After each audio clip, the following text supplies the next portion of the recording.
is one of those things you think you know everything there is to know simply because it's been around for longer than you can even remember. But what if I told you that everything you remember your parents and teachers telling you about bullying is nothing but a myth? Let's talk and make art about it.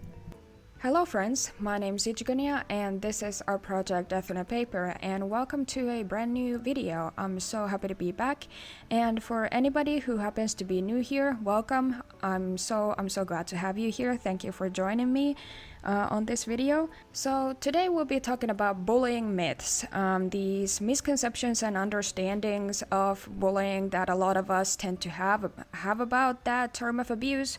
And that's also the topic of today's illustration. So this character right here is called the Kid, and she is a symbolic representation of me as a small child when I went through severe and prolonged bullying in my childhood for over a decade. And this illustration is here to describe and illustrate the different sorts of bullying myths that I'll be talking about in today's video. I posted a poll on my channel posts, and you guys voted for this video topic. So that's why I'm making it now. So thank you so much for voting in the polls. It really helps me figure out what kind of content you want me to make, what stuff you want me to talk about in these videos. So thank you again for everyone who voted on that poll. So as is typical for all of these speed paint videos that I tend to make, I want to first go over all of the materials that I'm using. The sketchbook that I'm using for this illustration, as well as all of my other illustrations pretty much, is the Montmartre Visual Art Diary in the size of A5. I've been using Montmartre sketchbooks for a very, very long time, almost a decade at this point, and this is one of their visual diary sketchbooks that I really, really like. And here you can see me working on the line art of this illustration. These are my trusted Sakura Pigma Micron fine liners that I've been using for a very long time for line art purposes. Then I'll also be using my trusted Ecoline watercolor markers, brush pen markers.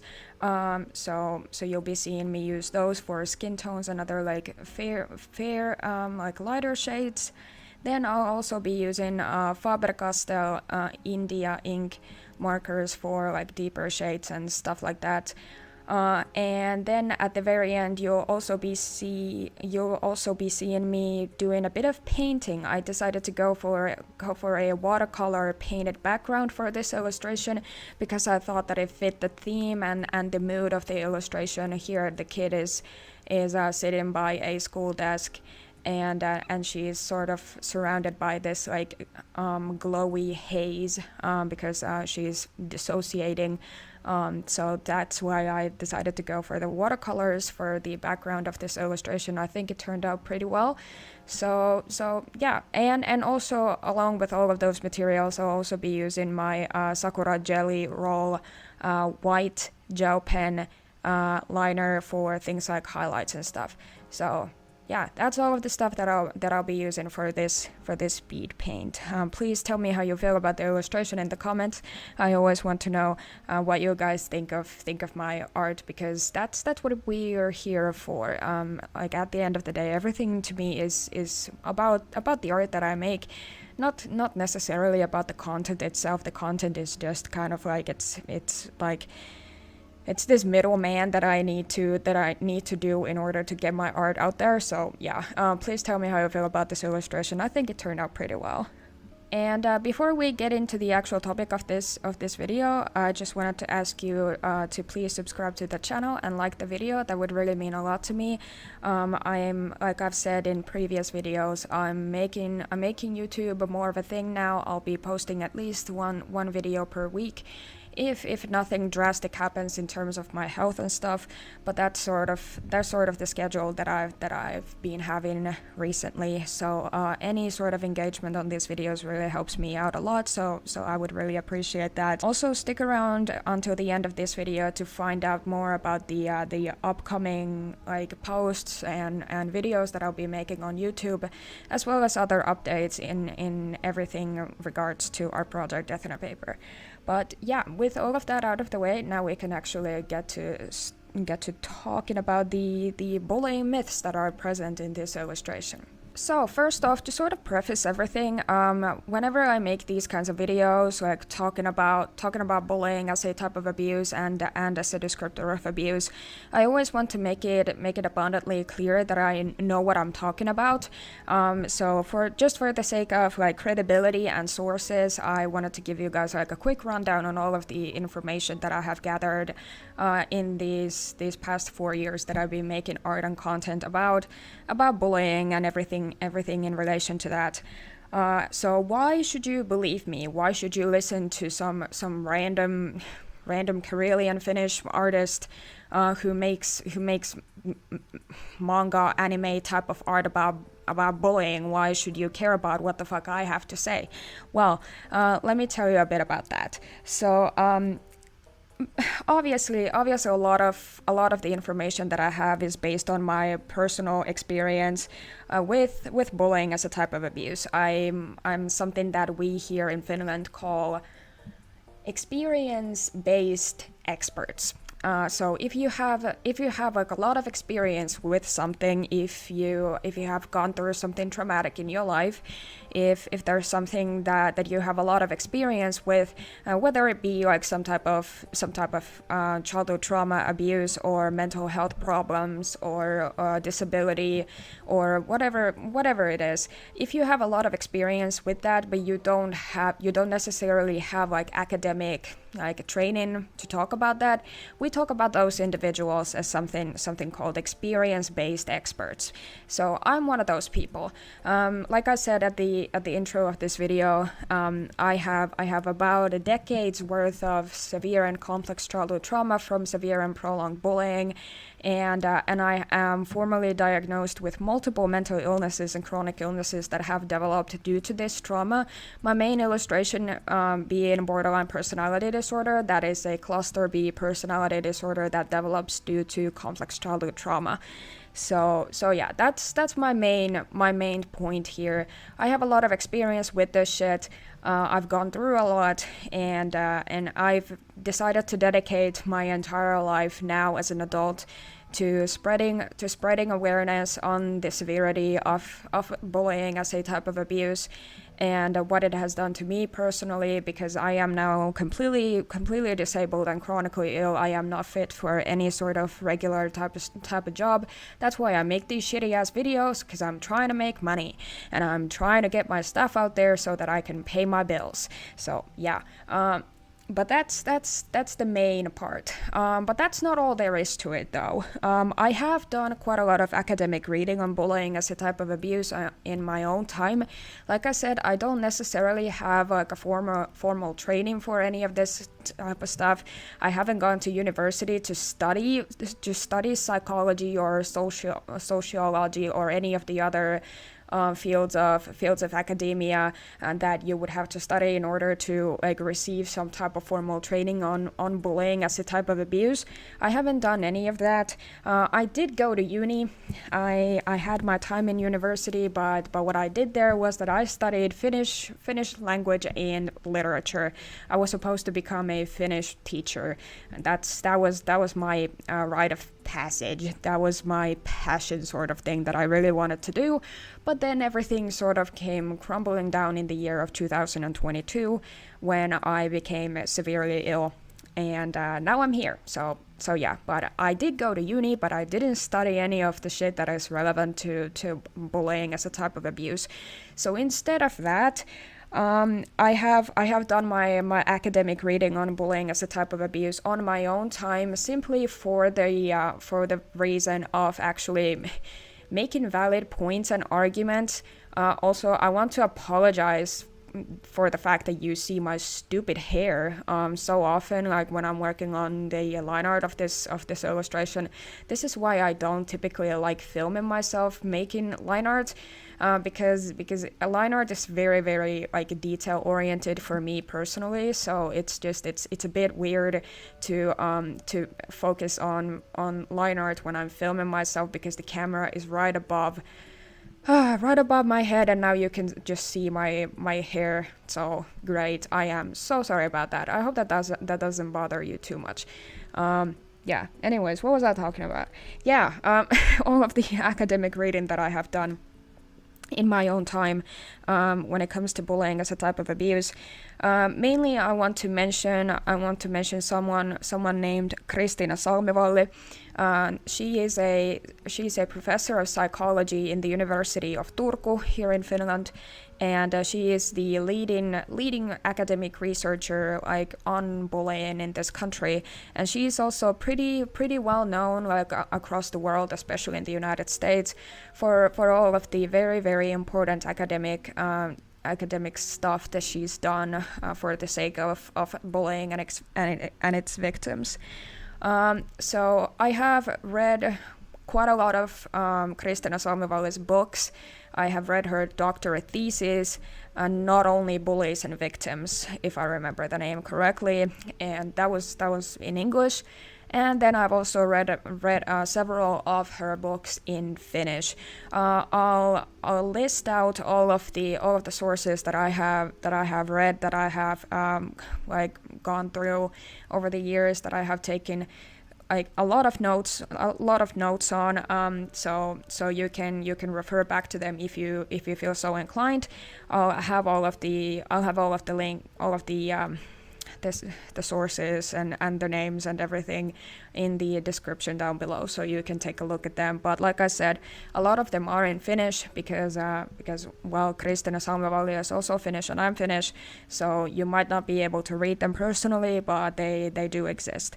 So yeah, that's the sort of academic reading that I have done on bullying as a type of abuse in my own time.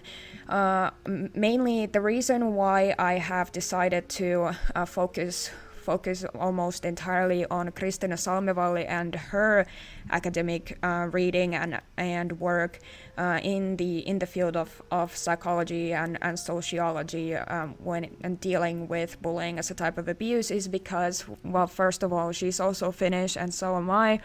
But then there's also the fact that she's the founder of the very well-known anti-bullying program called KiVa Koulu. I'll link KiVa Koulu's website in the description as well. There is an English version of that website as well. It's an anti-bullying program that originated in Finland, but it's utilized in several different European countries across the continent with a lot of success.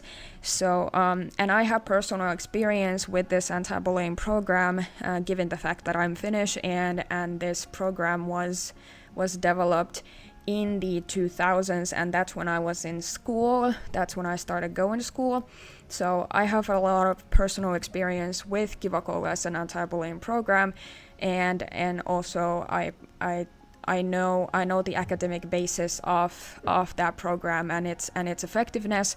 So that's the reason I have decided to focus largely on Christina Salmivalli and her academic work for the sake of bullying and all of its victims.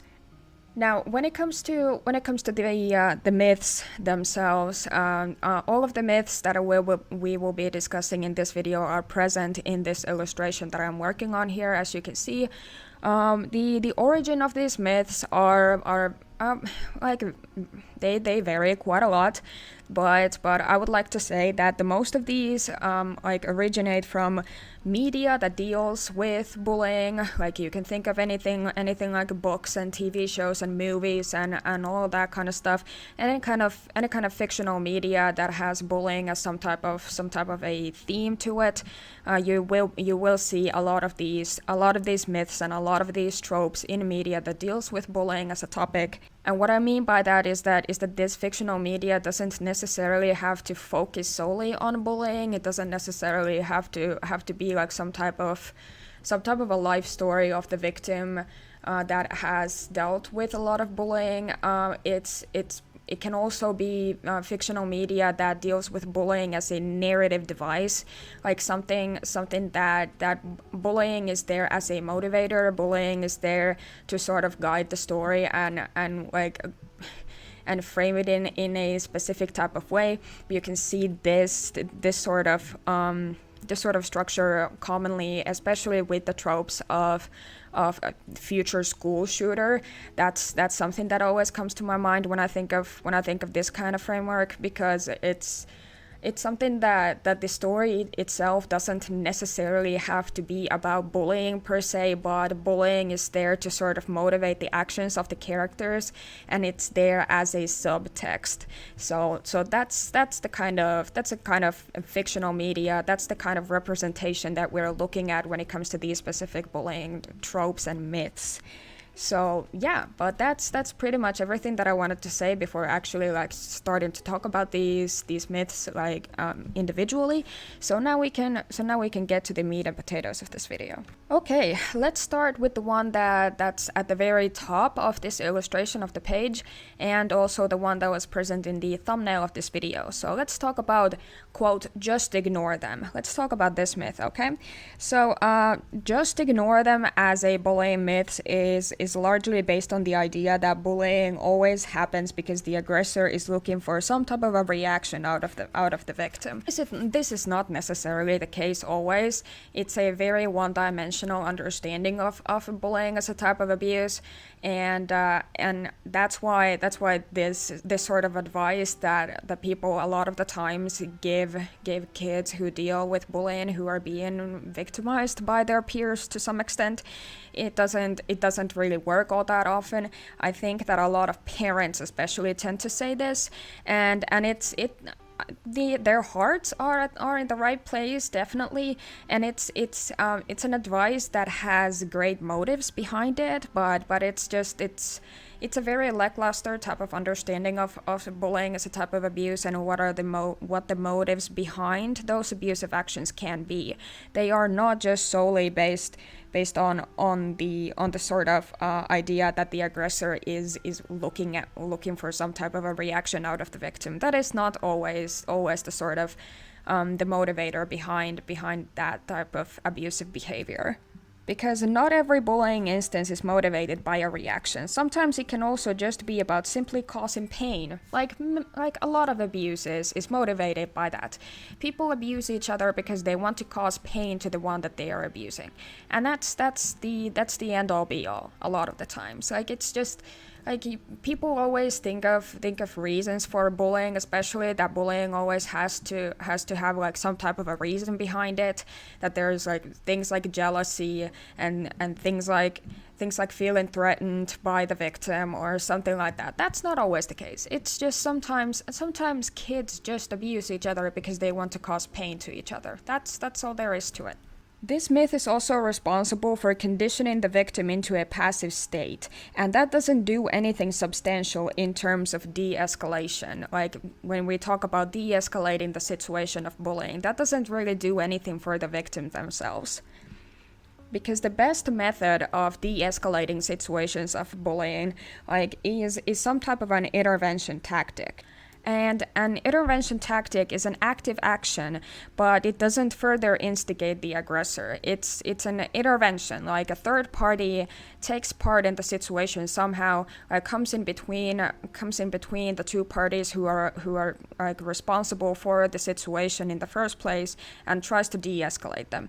These intervention tactics are parts of the KiVa Koulu anti-bullying program that I mentioned in the intro of this video at the very beginning, and they are based on decades worth of sociological and psychological studies conducted in several European countries, including the United Kingdom and many others.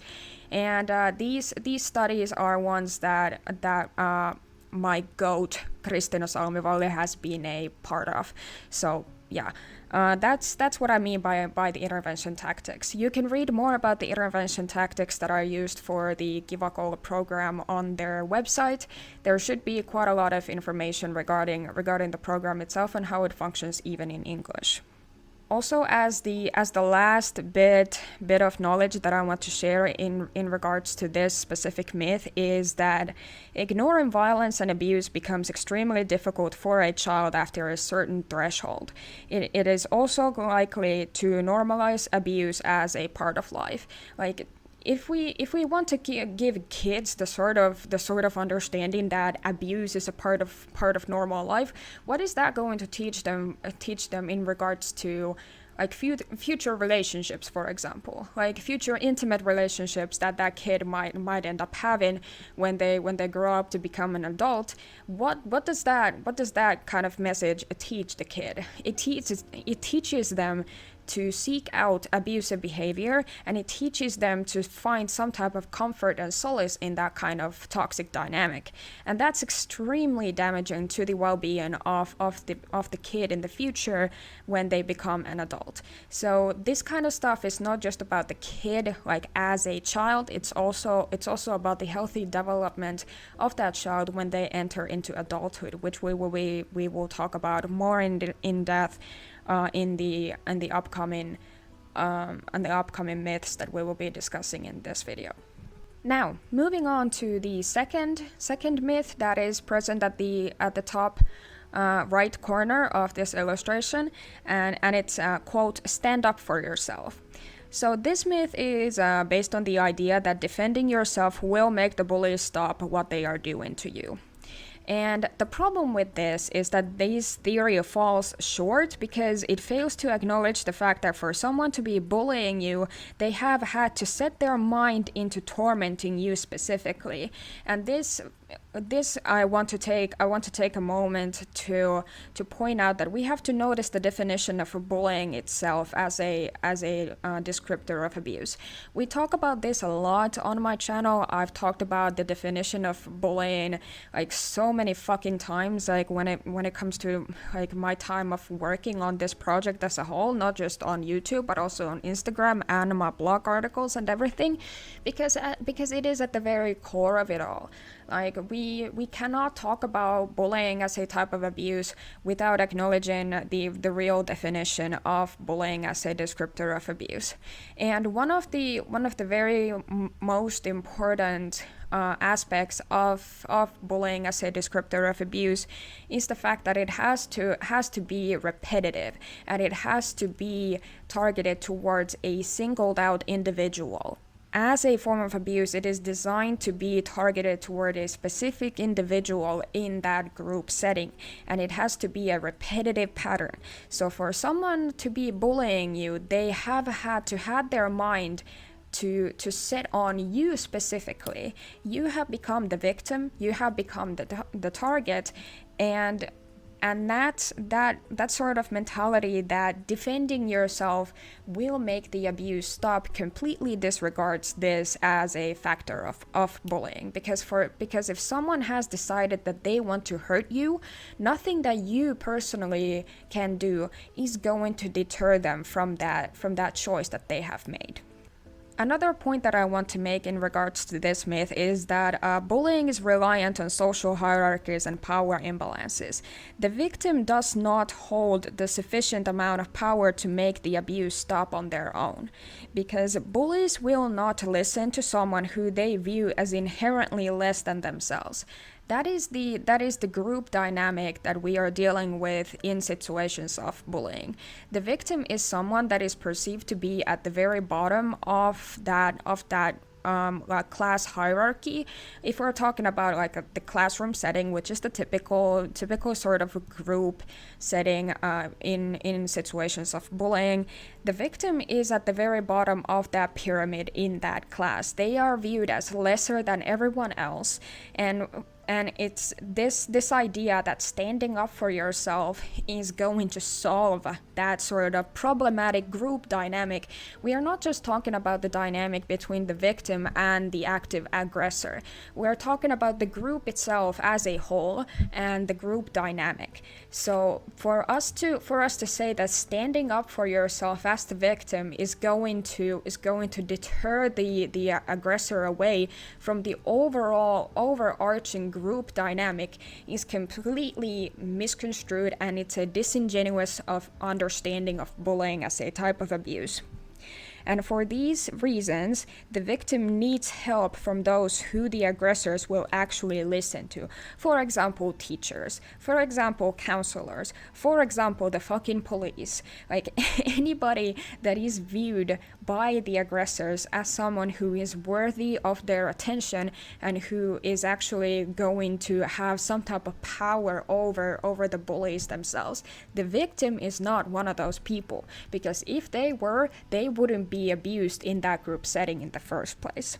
The last sort of point that I want to make in regards to this specific myth is that sometimes the victim defending themselves might even be something the bullies strive for in a manipulative effort to further humiliate them.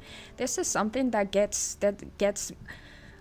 completely glossed over a lot of the times when we're talking about ways to deal with bullying as a type of abuse, because sometimes really the only thing that the initial aggressor in a situation of bullying is aiming for is humiliating the victim.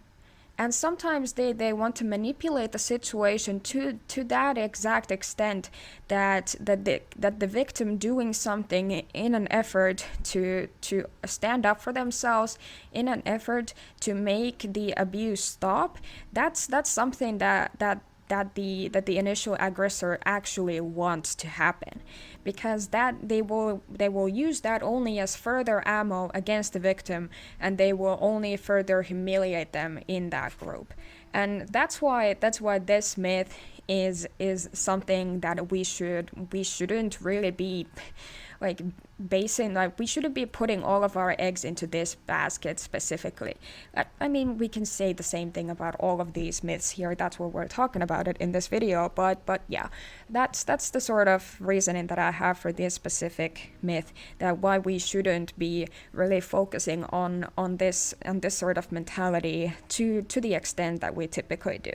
Okay, now moving on to the third myth that's at the upper region of the page. Let's talk about the myth of it's a part of growing up. And this myth is based on the notion that because bullying is a common occurrence among children, it's normal and not something we should fight against. And there's not quite a lot that needs to be said about this, in my opinion, but I'm just going to say this.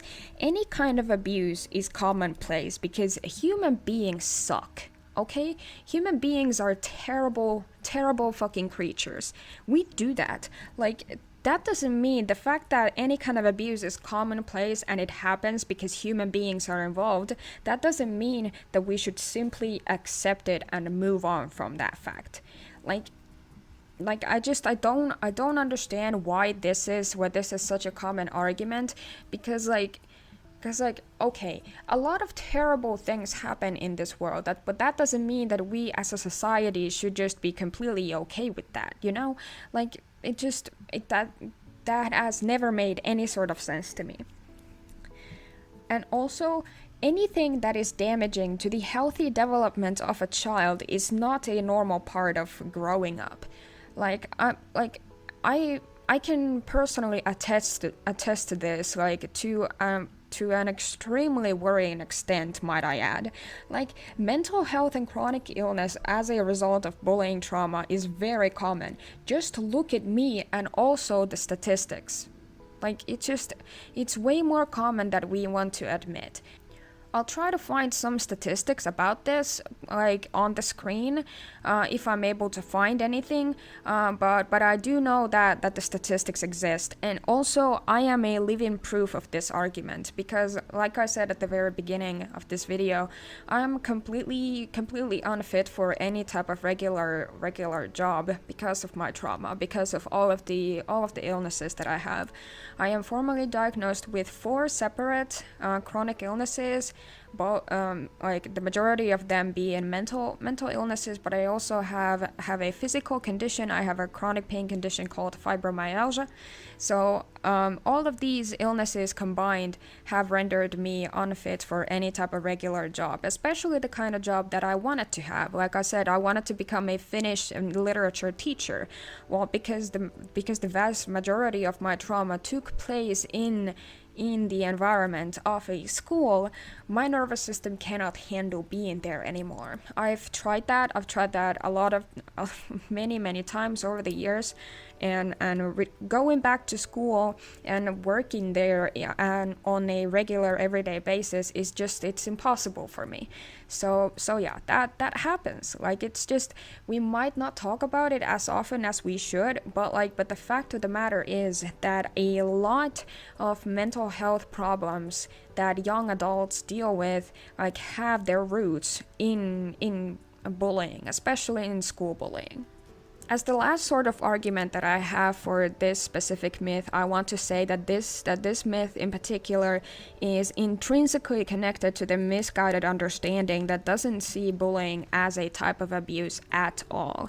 And that's our next myth. So let's talk about the myth of, quote, "it's not abuse" when we're talking about bullying. So this myth is based on the old-fashioned understanding of abuse only, one, affecting familial relationships, meaning relationships within a family, and including only, two, physical and sexual violence. So let's talk about the first argument here for a second. So let's talk about familial relationships. Abuse happens anywhere there are people, outside of tightly knit communities and inside them, and this is just, it's a fact of life. When we talk about abuse and when we think about abuse, we most often do tend to talk about family, because family is the most important community that any human being can have, and it is a fact that abuse among family members is especially common, and it is largely responsible for the majority of childhood trauma cases that people end up dealing with after they've grown up to become adults. But that doesn't mean that abuse stops there. When I say that abuse happens anywhere that there are people outside of tightly knit communities and inside them, I mean, for example, we talk about street violence, especially street sexual violence. Young women and girls get raped by complete strangers on the street because they just happen to walk by there. Is that not abuse because it doesn't involve a familial relationships? Of course it's abuse. Of course it is. And we should all be aware of this. And then also we can talk about other types of tightly knit communities other than family. Let's talk about hobby circles or workplaces. Is abuse that happens in these tightly knit communities not abuse because it's not a familial relationship? Of course it's abuse, because it's just it's violence that happens among human beings. That's what abuse is. Now, the second part of this argument, which is meaning that abuse only includes physical and sexual violence, and that's why bullying is not abuse. I want to say that this doesn't apply to bullying because the term itself includes the entire spectrum of violence. People are commonly extremely misguided on the definition of the word once again. This is a reoccurring issue here, that we just simply do not even know what the fuck bullying means. And that's one of the biggest sort of motivators that I have for doing what I do, because it's just we all talk about bullying. We all talk about bullying in a lot of instances, but then we don't even really have the common understanding of what it even means. Like I said in the intro of this video, Bullying is something that you might think you know everything there is to know about it, because it's such a common thing and people talk about it constantly, and you've been hearing about everybody talking about it since the day that you went to school for the first time. So it's just something that we all think that we know exactly what it means, but at the core of it all, there is a very common misunderstanding of the term itself and what it even refers to. And that's partly responsible for this myth of bullying not being abuse, because when we think about bullying, we don't think about physical or sexual violence. We typically think about like name calling and leaving the kid like outside of the friend group or something like that, like ostracization or like verbal abuse or something like that, which those are abuse tactics, mind you. They are, and they are no less of abuse than anything else, but like, I just want to say that that's not the extent of bullying as a type of abuse. It includes the entire spectrum of abuse, including sexual and physical violence. Kids sexually harass and abuse one another very regularly. They also beat the shit out of each other at school. Is that not abuse, even though it's violence? Like, it is. But that's the sort of misguided understanding that we have of bullying as a type of abuse. Because what we commonly view as abuse rarely gets portrayed as part of bullying, even though in reality the connection is there. So this entire issue, at least based on my own understanding of these things and based on my own evaluation and just like flat out opinion, this issue like could be solved by just more nuanced and comprehensive representation in media and otherwise. Like we need the representation that includes bullying to have like more nuanced of an understanding of that type of abuse.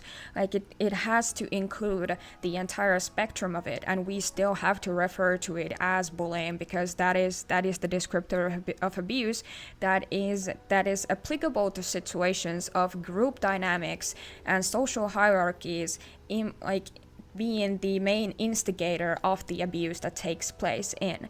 Bullying is a group abuse tactic. It's not something that happens within two individuals. It is something that takes place within a social group, because the power imbalances and the social hierarchies are such a huge part of that type of abuse. That is the reason why the entire spectrum of violence is represented in bullying as a type of abuse. Okay, moving on to the next bullying myth. Let's talk about the myth of an easy target.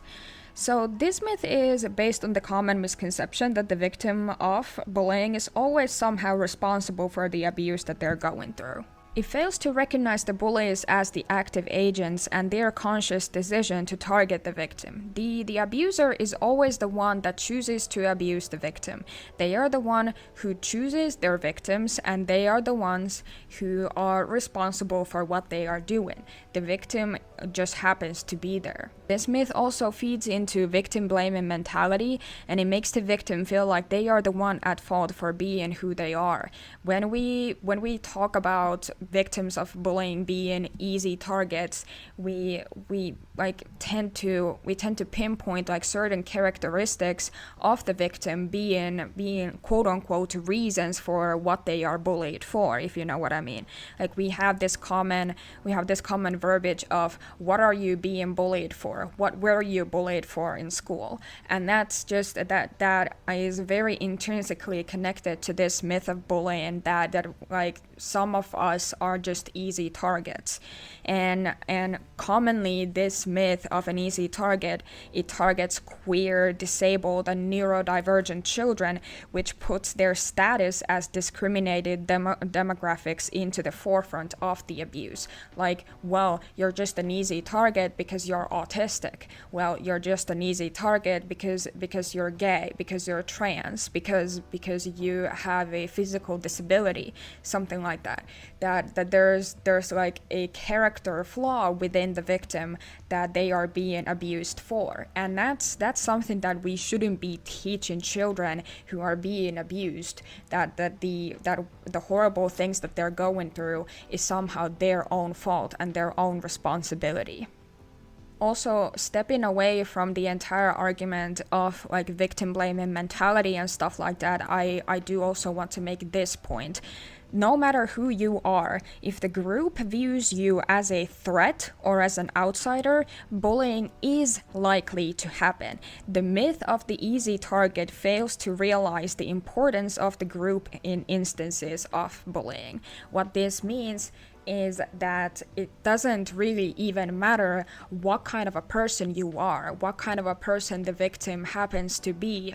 Like if they have something about them that could make them considered an easy target or something like that, because at the end of it all, it is always about the group itself and the group dynamic. If the group dynamic that is involved in situations of bullying is problematic, is toxic, and is extremely heavily reliant on power imbalances within that social group, then bullying is likely to happen, no matter what kind of person the victim happens to be. It can just be your average Joe. It can just be a regular neurotypical cis-het allo child that doesn't have the qualifications of what is considered an quote-unquote easy target, because if the group decides that they hate this individual, then bullying is very likely to happen. Okay, moving on to the second last myth that is present in this illustration and in this video, let's talk about the myth of fighting back. This myth is connected to the myth of standing up for yourself, but it differs in the context of violence used as a defense mechanism. Stand up for yourself is largely just about defending yourself, like sort of standing up for yourself, even literally being like, hey, I don't like the fact that you're doing this to me. Can you please stop doing this to me? That's what we typically view as defending yourself and standing up for yourself. But fighting back is something that is more so connected to violence as a reaction to violence. So people who believe in this myth, in the myth of fighting back, they typically think that responding to violence with violence is the only way to make the initial aggressor stop what they are doing. However, statistics show that fighting the bullies is way more likely going to worsen the situation and only makes the bullies more inclined to continue. The statistics that I'm referring to in this instance are ones that I have gone through in all of the academic material that I have read written by Christina Salmivalli. Like I said, I will include all of the books and the articles that I have read that have been written by Christina Salmivalli. I will include them in the description so that you can refer back to them if you so please. But that's the statistics that I'm talking about here. So yeah, all of this is said with the intent to prove the ineffective nature of fighting back as a way to stop the bullying. The morality of responding to abuse with abuse has proven to be an extremely weak argument to me over the years. I have used this argument a lot of the times, like on Instagram, when I have said that it is morally wrong for someone to respond to violence with violence and only like furthering the cycle of abuse with their own sort of behavior, with their own violent behavior. And this has proven to be a sort of a weak argument for me in the past, because people don't typically like fuck with that for some reason. It's not something that I've had a lot of people agree with me on. Maybe it's just because that's like the nature of me as a person, what type of individual I am personally.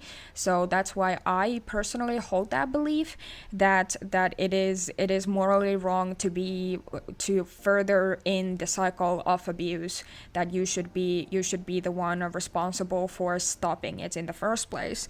But yeah, that's why I'm not really talking about that in this instance, like when talking about debunking these myths, even though it's something that I personally do agree with. Also, as the last argument for this myth in particular, I do want to note that self-defense is its own thing, and it is not applied to this myth in particular. However, due to the nature of bullying as a type of abuse, meaning that it's extremely socially contagious and it is based on group dynamics rather than individuals, self-defense is also not an effective enough method to make the bullying stop. Okay, now for the final myth that is present in this illustration and in this video, let's talk about the myth of future school shooter. Oh boy, fuck me. This one, I wanted to leave this one like right at the very end of this video because it's the one that frustrates me the most, and it's the one that is the most problematic of it, problematic of all of these myths. So this myth is based on the extremely harmful stereotype that all former bullied kids end up becoming violent, particularly toward their old schools. And this myth, at least based on my own understanding of the history of these matters, this myth was made popular by the misinformed knowledge on the Columbine School Massacre. It is commonly said that the two horrific and absolutely abhorrent individuals who are responsible for the Columbine School Massacre were victims of bullying themselves, but that's not the case.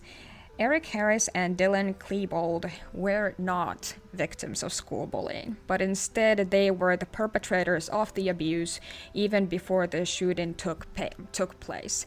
This has been proven to be the case like multiple times over the decades since the 1999 school massacre that happened at the Columbine High School, and that's the end of it all. Like, those two fucking assholes were not victims of any type of school bullying. They were the ones who were responsible for perpetrating it even before the actual massacre took place. But that's the origin of this myth, at least based on my own personal understandings. But I also do want to say that movies and books and TV shows dealing with bullying have only strengthened this stereotype further. Like, it's so incredibly frustrating to see that stereotype being brought up again and again and again, like just year after year. That's why I don't even really like to consume media that has something to do with bullying anymore. I have done that quite a lot in my time for a lot of reasons. For coping reasons and for research purposes and for just understanding myself better and all of that kind of stuff. But the vast majority of media that has bullying as some type of a theme to it, like they tend to perpetrate this extremely harmful stereotype that all victims of bullying end up becoming extremely violent, and especially within an American context that they end up becoming like school shooters. Like, Jesus fucking Christ. Oh geez. So school shootings themselves are a tragedy within their own right, and they need to be discussed and handled with respect, especially for the sake of the victims, like the victims of those massacres. So making the shooter or shooters like victim by slapping the label of the bullied kid onto them is taking away from the horrors they've committed, like the actual massacre that they committed, like all of the people that they fucking murdered at the school, and then also the severity of bullying as a type of abuse. It becomes like bullying as a concept, that's the word that I'm looking for, becomes like the laughing stock of the matter, and that's so incredibly harmful to victims of all kinds. Also, as a final anecdote to all of this, I want to say that I am personally extremely sick and tired of people calling me a fucking murderer because of my trauma, but I digress. Okay, that's the video. Believe it or not, I tried to summarize this. I tried to summarize this to the best of my abilities, but here we are. I like around the 1 hour mark once again. Jesus Christ, can you tell that I have a lot of opinions and a lot of shit to say in regards to all of this? Yeah, this is why I need a YouTube channel. Fuck me. Anyways, thank you so much for watching this video. I hope you stayed until the end. And what do you think about all of this? What do you think about all of these myths that I tried my best to debunk here in this video? And do you have any other bullying myths that you would like to hear my opinion on? Please, if you do, leave them in the comments below, because I will read them and I will reply to all of those comments that you leave there. I really appreciate hearing your guys' opinions on everything that I make. So yeah, but that's about it for today. And as I promised in the intro, here's a bit of an update on future content and art. I'll be making my first monthly Q&A video on YouTube here very soon. I've been having those monthly Q&As on Instagram for almost the entire time that I've been posting like Death on a Paper related stuff on Instagram, and I've really enjoyed doing that on Instagram. But now that I'm trying to make YouTube more of a thing, I decided that I'm going to be doing August's monthly Q&A in the form of a YouTube video instead. So yeah, please keep your eyes open for the Instagram question sticker that'll be up on my story sometime here soon, preferably. I don't know, but yeah. So that's something that I've planned. Also, I have planned to make a special sort of video for an extremely topical topic. Like something that is extremely topical, like right now, like an issue on social media sort of thing, and celebrity culture and whatever that has been all over my social media feeds for the past week or so. I'm going to be talking about that in a special sort of video. It's also going to be a speed paint, because that's how I do these videos mostly. So I'll be making art about that topic and also the video. So that's also something that you can look forward to. There will be no polls for the next week in regards to like the future YouTube videos that I'll be making, because I have already decided on all of the stuff that I'll make next week. But yeah. Anyways, again, thank you so much for sticking around for this video and taking the time to spend some time here with me. Please make sure to subscribe to the channel and like the video. That would really mean a lot to me. My name is Ichigunya, and this has been our project Death on Paper.